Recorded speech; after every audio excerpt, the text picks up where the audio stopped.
living in an unprecedented situation. The Borough adopted, because of COVID, a shared street program. It's relatively not controversial for most of it. There's about 200 parts to this plan. The services said very clearly, we never consulted anybody. Some parts of the plan, like Terrebonne, might be controversial, and if it doesn't work, we will quickly dismantle it or modify it. That hasn't happened. The borough mayor has been inflexible, tried to intimidate the bureaucrats, said, no, you have to do it, and you have to go farther. In fact, we had to overturn a suspension of our borough director by the borough mayor last week because she said he wasn't vigorous enough in getting his bike lane extended an extra kilometer and a half. Today, Lionel Perez and I are joining the residents to say, when is enough enough? A petition of nearly 2,000 names has been gathered, of which 1,750 have been tabled already at City Council. The Borough Council meets next week. There's a motion to remove this bike path, but it could be done quicker. We're appealing to Peter McQueen and Christian Arsenault in particular to join us. There could be an emergency council meeting. It only takes 3 signatures, and we can quickly resolve the situation. We say there's very little social benefit for this little utilized bike path. Badly conceived, and we should have listened to the residents by now. I think my colleagues McQueen and Arsenault are open to working with us to find a solution. Bonjour tout le monde. Good morning, everyone, and welcome to St. Monica's Parish. Today I'm speaking primarily as a pastor. We don't tend to get directly involved in political debates, but sometimes when we feel that the needs of the people and of the community are being affected, we feel it's our role and our responsibility to say something. I think first of all, it's important to remember we're gathering on the 1st of September. I was reading this morning that it is the World Day of Prayer for the Protection of Creation. I think it's important for us to know that I think the people who are gathered today, who are expressing their concern, are not against bicycles. We believe firmly that we can cooperate and that we can coexist, and I think that this neighborhood on Terrebonne has been historically a place of cooperation. I haven't seen a lot of conflict between cyclists and road users. I think everybody shares the streets appropriately and politely, and I think we can continue to do that. But I was deeply concerned when we received the notice last week about the extension of the bicycle path between Madison and Cavendish, because, as was mentioned by Mr. Rotran, we do have in this parish many elderly and limited mobility parishioners, and they are negatively impacted by the lack of parking spaces. These were already not easy to find, and the situation has become more severe in recent years. In a sense, it's a good sign. The neighborhood is being renewed. We've had the new library, we've had the CLSC, we've had the building of the cultural center. But of course, those create needs for parking as well, and none of those places have provided parking. So it's becoming harder and harder to find parking spots on the street. People think of the church primarily in terms of Sunday Mass, but they forget that we also have weekday services, we have weddings and funerals, and you can imagine the difficulty with a funeral if the hearse has no place to stop to take a coffin out. Same thing for weddings, for celebrations and baptisms. People are coming from all over for those ceremonies. They don't necessarily live in the neighborhood. And the solution that was being left for us is no place to park anywhere on Terrebonne. And it makes it difficult for people who don't know the neighborhood to know where they can park when they come to our church. And we are concerned about that deeply. I think we're also concerned for the safety of our residents. We have good neighbors. We have an active food pantry in the church here. And often, most of those people don't have their own cars, but someone needs to drop them off or pick them up so that they can get their groceries to get them through till the end of the month. There too, no place for cars to stop anywhere nearby to pick up and to deliver. So, and we're also concerned about our neighbors. We have good relationships with St. Monica School across the street, with the Mackay Center right next to us, and with our seniors residents across the street. And we know that they will be affected as well. We're concerned about the safety of the school children, the safety of the seniors in the neighborhood, and we really do believe that there is a way of cooperating and working together. And we did find that the removal of all parking on Terrebonne all the way to Belmore now is going to really negatively impact. There's a Buddhist temple down the street as well. They will be affected as well. So we're concerned for everybody. And I think it's really important that we come together as a community to say that everybody matters, that we care about our elderly and vulnerable and limited mobility people as well.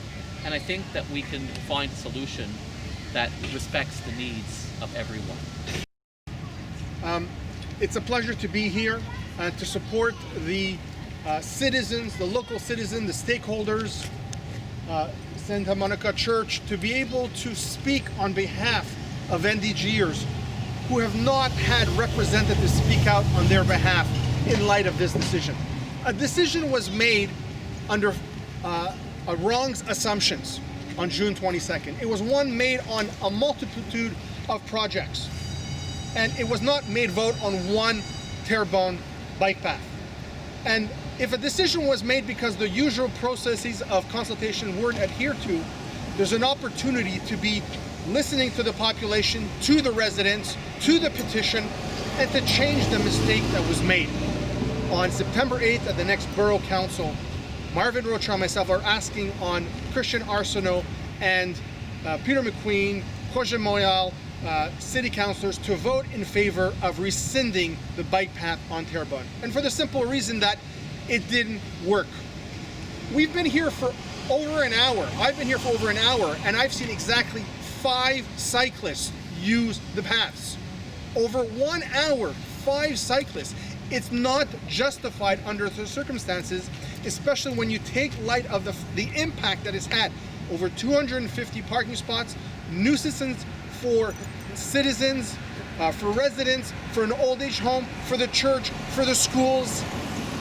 We have to do what's in the best interest of our citizen and the population, and not allow a bike path zealotry and political agenda of Projet Montréal and Mrs. Montgomery to override the real needs of citizens of NDGers. And that's why myself and Mr. Rocha, even though we are not city councillors of NDG, we're city councillors of Côte-des-Neiges, it is incumbent upon us to speak out for the population when the local city elected officials aren't there to listen, when the borough mayor isn't listening, and that's what we've done. A mistake is human. Let's rectify it in the best interest. That's the kind of politics that I'm into. And we shouldn't use the pandemic as an excuse to put forward a political agenda just because we believe it.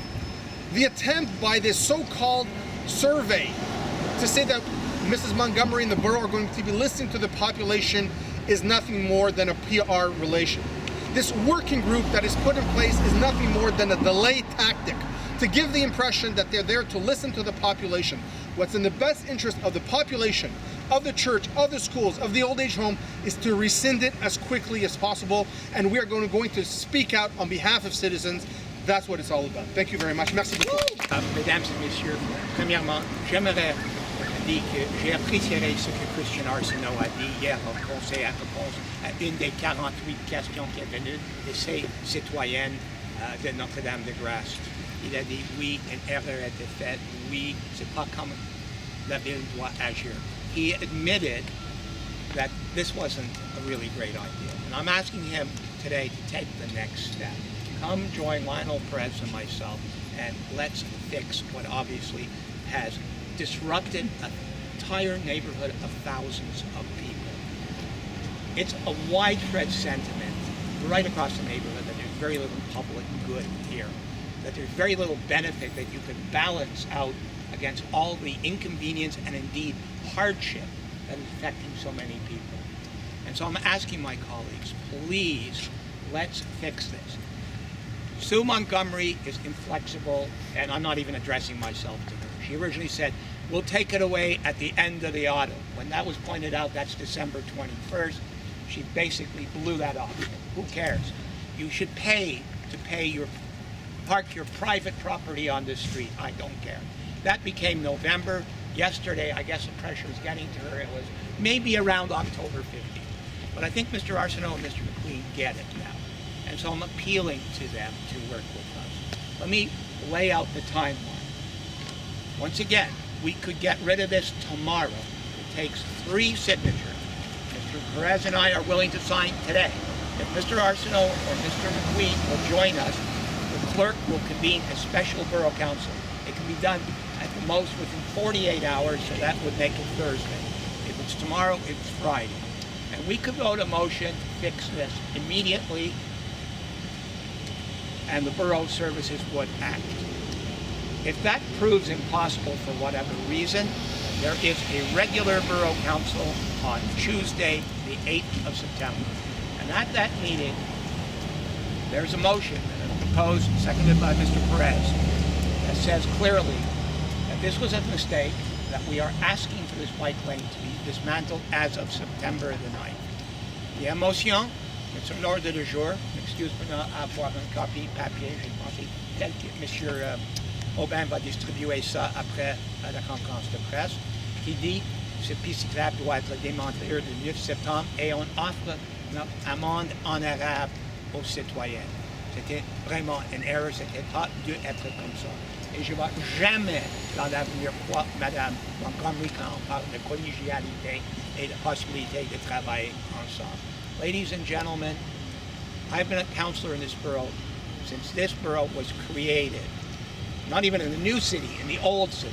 But since the new city has come into effect in November of 2001, never has an issue generated as much opposition, as many names on petitions, emails to the borough, phone calls to the councillors, people coming out of their houses to say, what's going on here? I'm entirely opposed. This is not how you run a city. Well, they've been working on the bicycle path for several weeks now. We got notice at the end of June that there was a proposal for a bike path, but it was only really in the last 10 days that we were informed officially that it was going to be extended right up to Cavendish, and that created a lot of concern among our parishioners, because we have a lot of elderly parishioners, we have parishioners with limited mobility, and who are facing the situation of having no place to park on Terrebonne. The side streets are very difficult to park on right now because when you take away parking from one street, all the side streets start to fill up very quickly. And there's a lot of social activity in the neighborhood. We have a CLSC, we have a library, we have a park, we have all these, the school, 2 schools, a senior center. So it means that for people who are coming from outside the neighborhood, and many of our parishioners don't live nearby the church, they live a fair distance away, they need a place to park, and there is literally nowhere for them to park.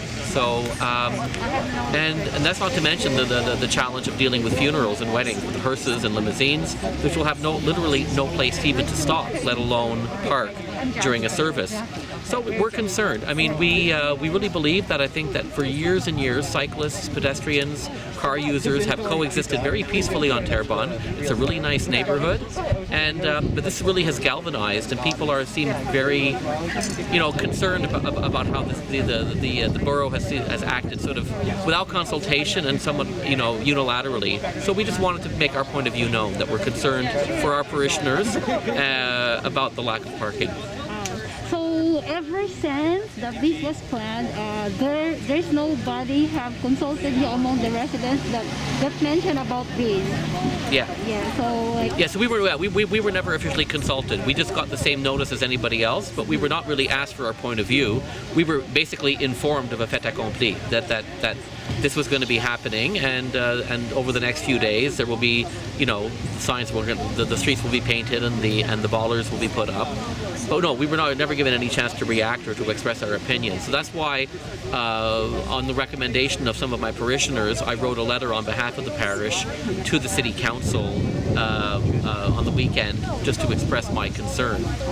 So, thank you, Father. That was really shocking, if I may say shocking, because this concerns the residents here, the establishment around, the school. I know that the school and the church are just in front, and then it affects the people. Seniors. We have poor people who come for food every month, and they have no place to stop either. So so we're concerned for everybody. All right. So the letter that you have just mentioned, Yeah. you have sent already to the borough. When was that, and was there a response to that from the city, from the borough council? I certainly got a response from. I submitted it to Peter McQueen, and Peter McQueen and Christian Arsenault are the two NDG local councillors. I haven't heard back from either of them, but I think we did have a call from Mrs. Montgomery, so I haven't had a chance to phone her back as the call came just before the press conference.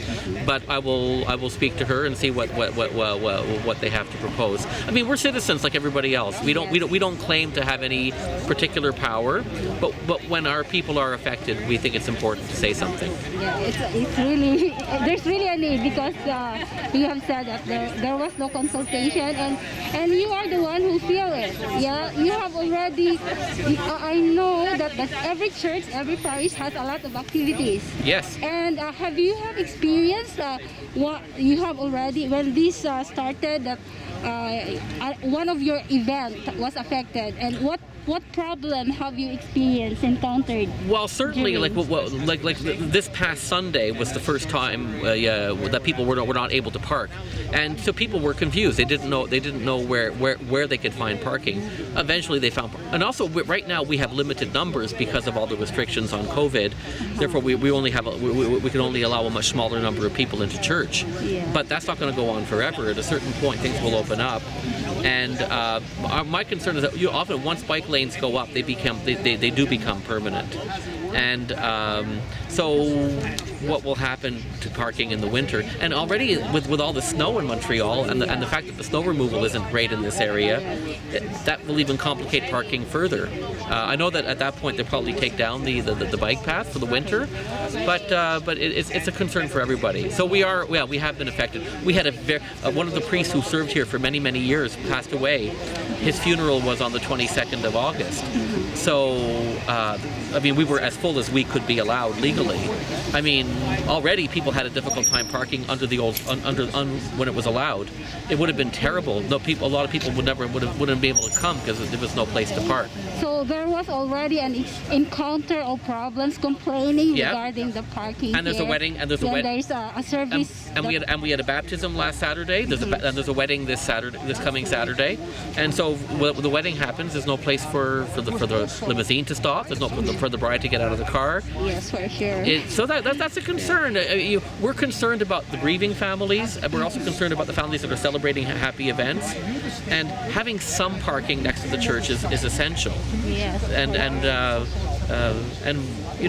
like I said, as a neighborhood, we've always coexisted beautifully. Yeah. Good morning, everyone. My name is Gina Yee. I'm the parish secretary here at St. Monica. I've been here for 1 year. This parish is basically a parish that facilitates a large number of seniors. Most of them that live from a distance and those that live nearby. The ones that live nearby, the complaints are how are they going to be able to come to our parish with the ease of routine, to not take that away from them. Also, will it be safe? It's more their concerns for safety. At this stage, the complaints have started to come in. They don't know where to park. They don't know where the special needs parking will be to let them off. They're worried. They're concerned. And so that, in addition to registering for Mass, makes for a lot of stress for the seniors and for reduced mobility. Well, I've been actually a parishioner from St. Ignatius of Loyola. I'm a warden down there, but I'm also partaking in several masses here. We form our committee in order to facilitate and to partake in all the regulations that the diocese and the government have asked us to do in order to be able to allow our parishioners to come to Mass. When the bike path came about, it was based on the premise that the local city officials, Mr. Arsenault, Mr. McQueen, knew the area, the community, the neighborhood. They had spoken informally to the stakeholders, and we respected, myself and Mr. Rochon respected their desire to try it. Now, once we've seen that there's strong opposition, in a petition of 1,800 names where the church is against it, the old age home, school commissioners, well, we have to listen to the population. That's what municipal politics is about. We have to undo it It's not fair to take off 250 spots. It's part of this ideology of bike paths. It's wrong. Let's undo it. Let's listen to the population. Let's make their life simpler. Hi, I'm Rod Hayes. I'm a longtime resident of NDG, 40 plus years, and a very keen cyclist. I do about in excess of 1,000 kilometers a year, often cycling along Terrebonne as I go out towards Dorval. And it's very seldom that I ever meet another cyclist on this road. There are 5 cycle paths on 8 of the east-west streets in NDG, and I'm kind of wondering how many more do we need? Why don't we block off Somerled and Terrebonne and Côte St. Luc and just grind the economy to a complete standstill? That would be terrific, I think. Anyhow, just wanted to say this one is inconveniencing a lot of people, such as the people who go to this church, the residents of that retirement home, and many people who park on Terrebonne because there's no alternative. See how frequent it's used. Here's the first cyclist to come past us in the last 10 minutes. I gotta show that. That's Alright, how so frequently it is used. It's very bad because you have parents who come to park to pick up the kids or drop them, and you have the teachers who need parking space. And it's so bad normally that I have 911 on speed dial because people block my driveways and that. And now they added this, so it's going to be even worse. So that's why we're completely against it.